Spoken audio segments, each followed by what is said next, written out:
The year was 1955. King's first job as a minister was at the Dexter Avenue Baptist Church in Montgomery, Alabama, just across the street from the Alabama State Capitol. Black bus riders who paid the same fare as whites were required by law to give up their seats to white riders and move to the back of the bus as the whites boarded. When all seats had been taken away by whites, the black riders had to stand. When a black woman named Rosa Parks refused to give up her seat, she was arrested. We, the Negro citizens of Montgomery,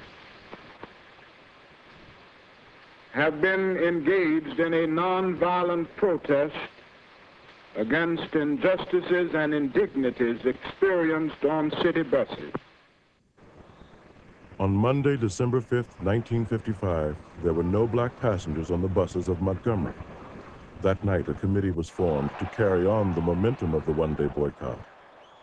Martin Luther King was elected its president. We go back to the buses. Let us be loving enough to turn an enemy into a friend. At the age of 26, in his first action as leader, King gave an electrifying speech calling for an active refusal to cooperate with what he deemed an evil system. We will be able to emerge from the bleak and desolate midnight of man's inhumanity to man to the bright and glittering daybreak of freedom and justice.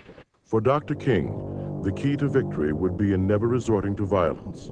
The white citizens of Montgomery, however, had a different agenda. All public carriers operating in Alabama are hereby directed to strictly adhere to all present existing segregation laws in our state or suffer the consequences.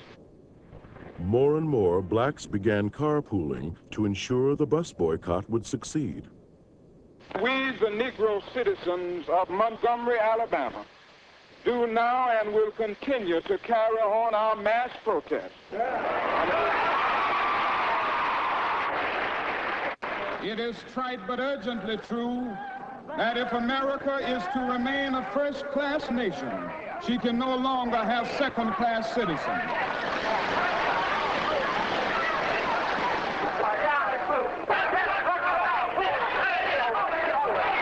Everyone, stay off of here. You, boy, get off of here. Get off of here. Death threats against King came almost daily. You've had some rather personal and trying experiences yourself. Are you afraid? No, I'm not.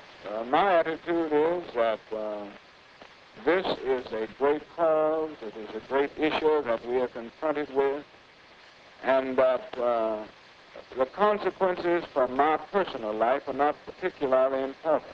It is a triumph of a cause that I'm concerned about. In early 1956, Dr. King was arrested for the first time. Ultimately, along the way of life, an individual must stand up and be counted and be willing to face consequences, whatever they are. And if he is filled with fear, he cannot do it.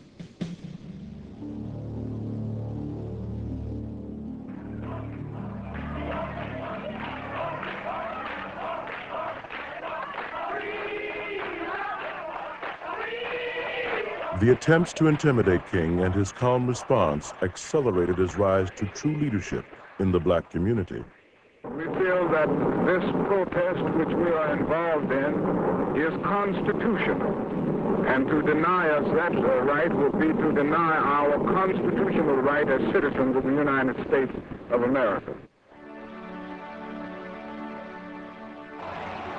As the black leaders had hoped, the Montgomery bus boycott achieved national attention. Finally, on November 13, 1956, a year after the arrest of Rosa Parks, the Supreme Court declared bus segregation illegal.